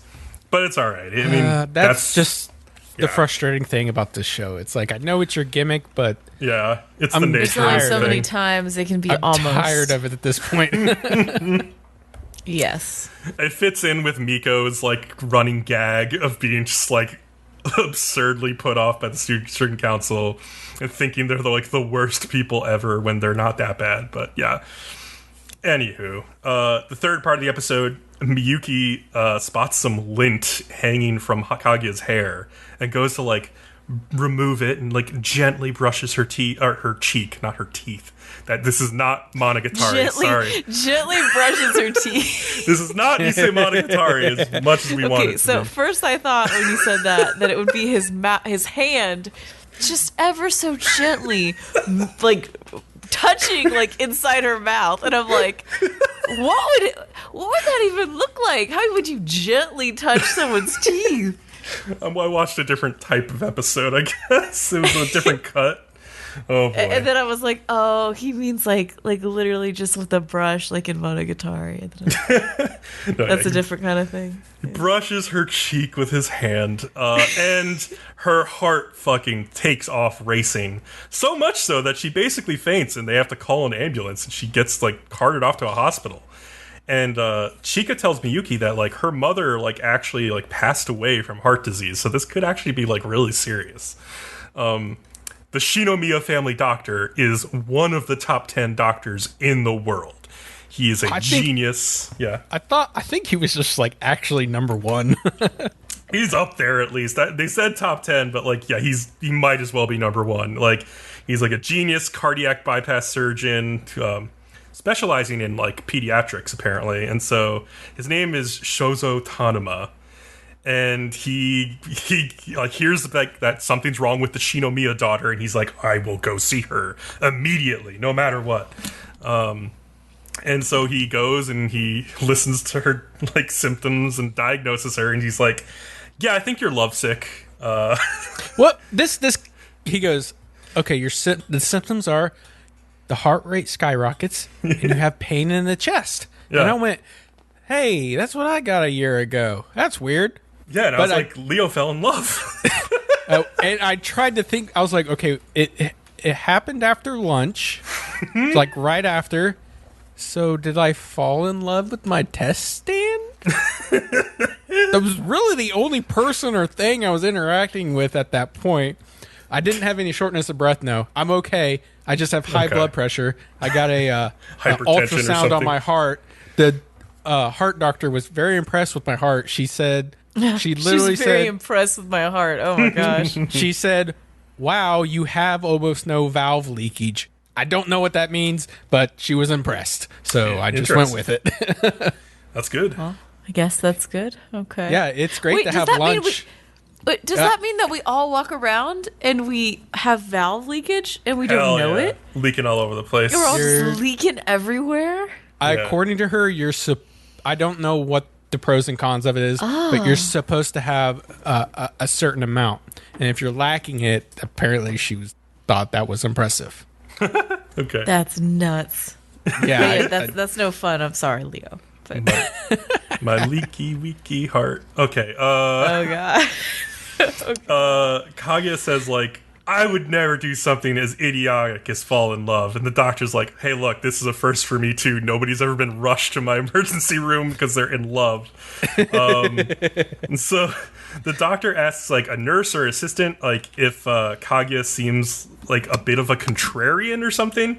And the nurse responds, like, the kids call it tsundere these days. I love it. And so they review her symptoms, and I liked the image they had that like was just of Kaguya having her cheek brushed by Miyuki, and like the arrow pointing to it said like 47 cuts ago, meaning like animation cuts in this episode ago. I liked that. It was like self-referential. And so Kaguya demands like, no, I need a real examination. And Hayasaka, she can like barely contain herself. She's so fucking embarrassed at this point. They put her in this like advanced like MRI type machine, and they're like, this is really expensive. Are you sure you want to go through with this? And she's like, well, it's cheap compared to my life. And so they put her in the machine, and it instantly shows like your heart is perfectly healthy. And the doc's like, do you guys have a picture of Miyuki by any chance? And they pull out Kaguya's phone, and she has a picture of him making the weird faces from earlier in the episode. Like, she made them make weird faces after they made fun of hers. And he asks Kaguya, like, are you sure you don't want to date this boy? He seems like a pretty good match, even if he is a little weird. And at this point, Kaguya's, like, protesting, and, like, the nurse is like, her heartbeat is at 200. It's going like a jackhammer. 200? What the fuck? That can't be healthy. That's real high. Too high. Yeah, it's very high. Jesus. And Hayasaka has her head in her hands, and she's like, please stop using the latest technology to expose my mistress's emotions. And Kaguya, like, explains, like, yeah, see, when the president tried to kiss me, my mind went blank, and it was total terror. I was afraid of him. It wasn't love. And the doctor, like, remembers back to this, like, 70s scene on the beach when he was in his, like, adolescent days in his school uniform, and, like, he's falling in love with some woman. And he's like, oh, I remember those days. And then, like, Kaguya, like, tears through the scene with her hands as if it's, like, a piece of paper. And she's like, no, I don't care about any of that. And so the next scene we see her, she's at home. And she's like, that doctor was a quack. And Hayasaka's like, he's literally one of the best doctors in the world. She's like, I want a second opinion. And I like forces her down onto the bed and is like, don't humiliate me anymore. And so at the very end of the episode, Miyuki and Chika are like glad to see Kaguya back at school and healthy. And Miyuki like grabs her and he's like, are you sure you're okay? And like she starts to like faint again almost because her heart is beating so fast. And I loved the little tiny scene at the end because it's like the doctor and he's like sort of staring off into the distance and he says like, Nayotake, your daughter is doing fine. So the hint here is Nayotake is Kaguya's mother's name. So the hint is that the doctor was in love with Kaguya's mother when he was like younger. And that's probably why he's their family physician, is because like he cares about them, cares about Kaguya because he cared about the mom who passed away. And so I thought that was cute, bringing it all back together. And so that's probably the woman who was on that beach in that like 70s-ish like scene on the beach against the sun, which is cool. Oh, okay. I guess I didn't get that. Interesting. Yeah. I mean, I hope I'm not reading too much into it. It makes sense to me, though. Yeah. Anywho, that was a fun episode. It was. Goofy as usual. Yeah. B&A, brand new animal. Episode 8, the mole rat speaks. Bcom, stop clicking around and blocking all the text I need Cat. to read. It's not me. That's Cat? I'm scrolling. Look, Cat, who has complained about this before. it was just fun. She's I also moved continuing to do it, so yeah. So, depending on how important this may be later, Alan has a vision or memory of some demon-type creature around a bunch of bodies. I believe it is a memory. God, I almost forgot about that. It has like horns and stuff too. It was interesting. It's because this collar comes up later again in the episode. Because he slowly touches this collar he has at his throat. Wait, so that's the Sylvasta guy who touches his collar? Or Alan. Yeah, Alan Sylvester. Yeah. Oh, I didn't realize that. Okay, that's very interesting. Yeah, that's why I had to put this in there, because it becomes very interesting later on in the episode. Yes, for sure. This is significant and somehow we don't know yet. So Alan has a phone call with the mayor, Barbara, and they talk about how the cult brought in like over about 5,000 people. They end their call and a scientist walks up to Alan and tells him the beast factor deactivator has stabilized.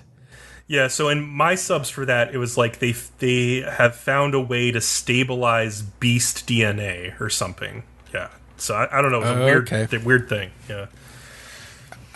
Yours and mine kind of says the same thing to me anyways. Mm-hmm. So, yeah. Basically. He also looks at the ID badge of the one scientist that got caught. That specifically was the rhino guy. I have his name later on. Yeah.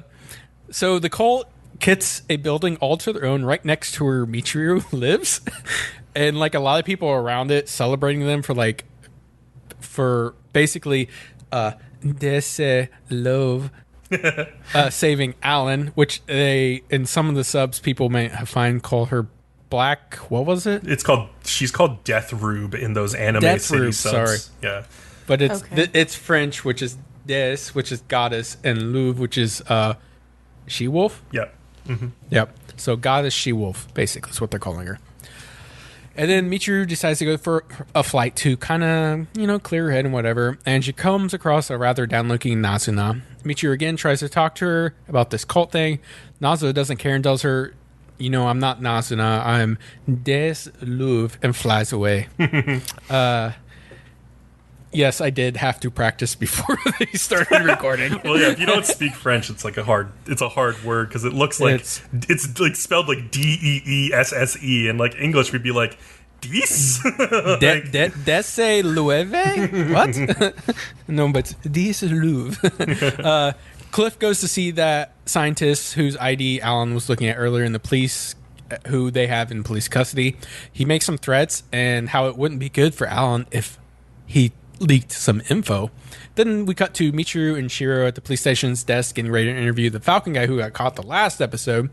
But then Michiru sees Cliff walk by, and then we immediately cut the Rhino dude. His name is Yaba.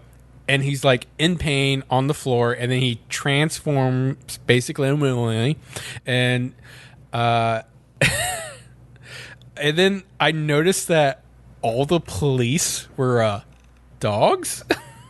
Oh yeah, that's true. Do you pick up on that? Because then there's like he busts through the wall and he's outside, and all the police are shooting at him, which does nothing. But all the police are dogs, and I'm just like, is this a message or not? It kind of is. It could be. It could also just be like, well, I mean, police are associated with dogs. Right. There was that too. I just didn't know where they were going with it, so I just thought it was interesting. Mm-hmm. So Yaba is now a super rhino who's basically impervious to bullets, and it's up to Shiro to stop him.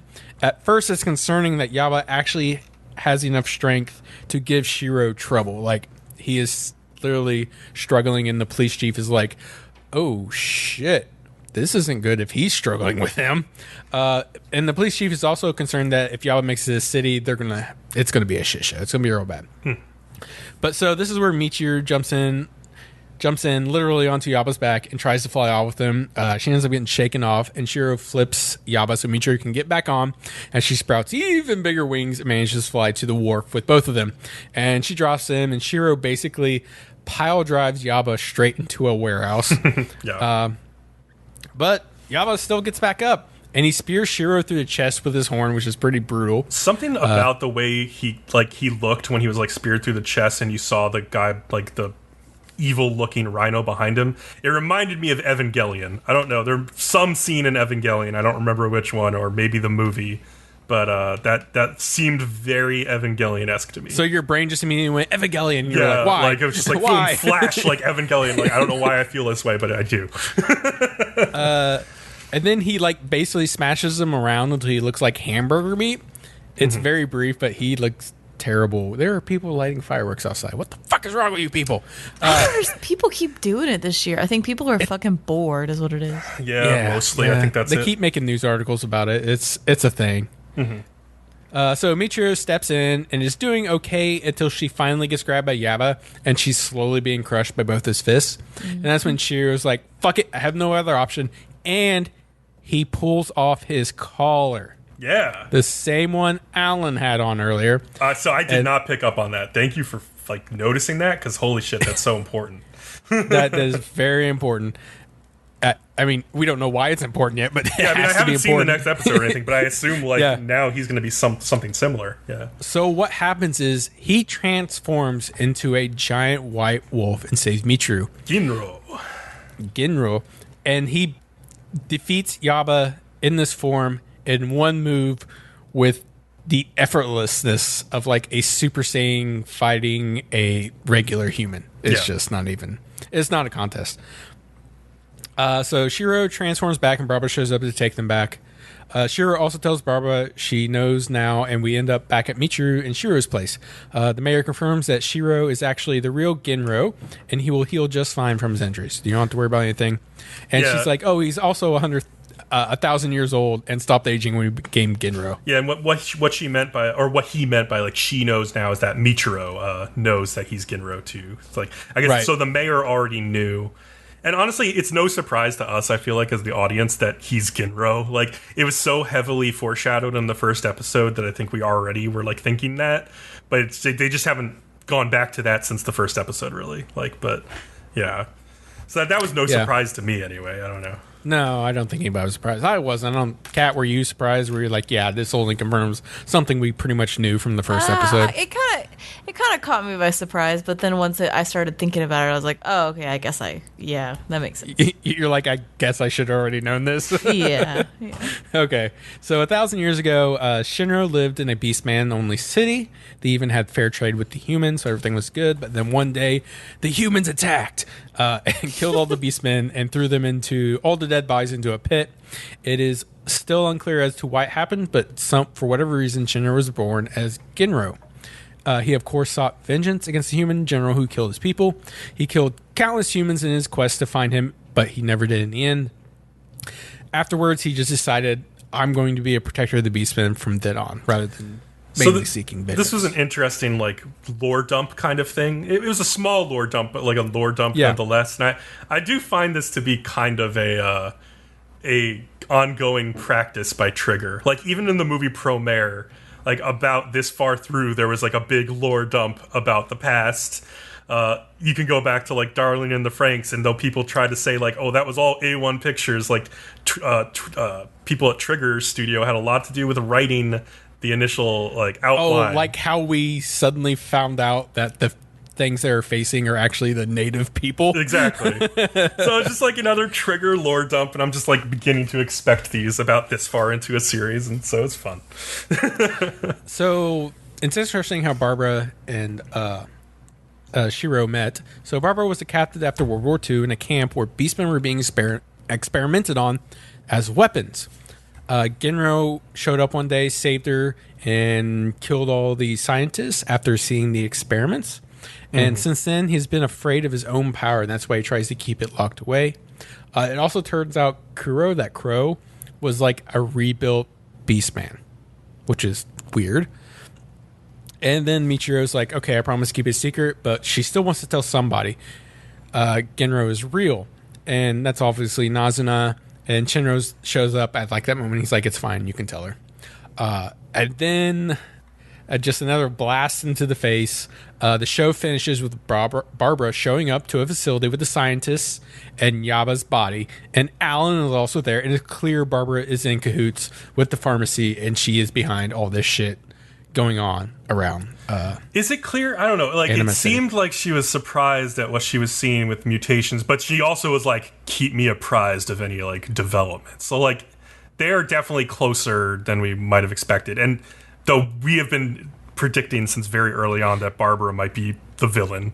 So, yeah. Yeah, but this tells me that she was aware of that they were going to inject Yaba and make him go crazy like this. So, like, if she happened to accidentally destroy half her city in the process, she knew the consequences. Good point, yeah. And she went ahead with them, so.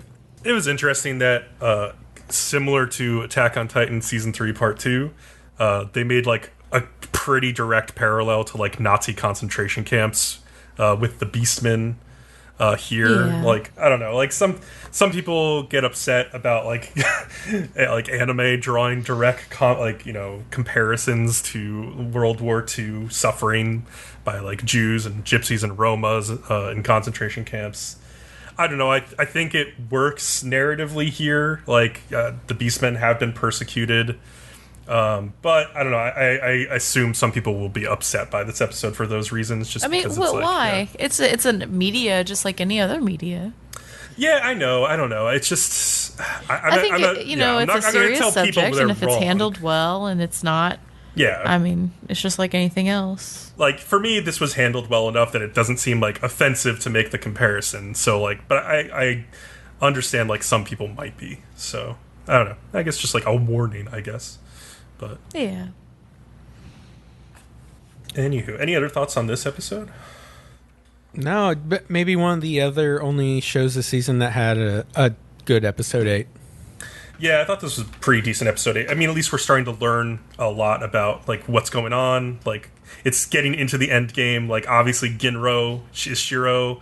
The fact that Alan has a similar like choker around his neck means like maybe he's like some long time. Oh, remember in the backstory they said they couldn't find the general who led the armies against the that Nilvasta. Okay, you reminded me. I had the same thought too. Yeah, that there may be they may be connected in some way by that. Nirvasil, I think is the name of that old city. So maybe maybe he's connected to that general. Maybe he is that general and he's like immortal as well. And the leader of the general who led the fight against the Beastman was a Beastman. Ah! That's probably what's happening. I don't know. And he's an alien. And he's an alien, and he came from outer space, and he's married to 02's reincarnation. Oh, no. Stop. So, with that, Kat, take us out. Alrighty. Okay. Thanks for listening. Remember to like, follow, and subscribe to us on YouTube to get updates on new podcasts or videos. You can also find our podcast on Apple Podcasts, Google Podcasts, Spotify, Stitcher, or I always hate having to say all that shit. You know where to find our podcast. Come on, guys. Follow us on Twitter at like Nerdom letting and Other people for know. updates as well. We're worldwide, you know. We're worldwide. Okay. Come hang out on our Discord as well. I'm going to be putting up pictures of all of the pretty things I saw. Oh, awesome! I actually can't. And there's wait to see always that. fun stuff on there. Yeah, I want to and- see that. Yeah, and with that, we'll see you next time. Later. Bye. Bye.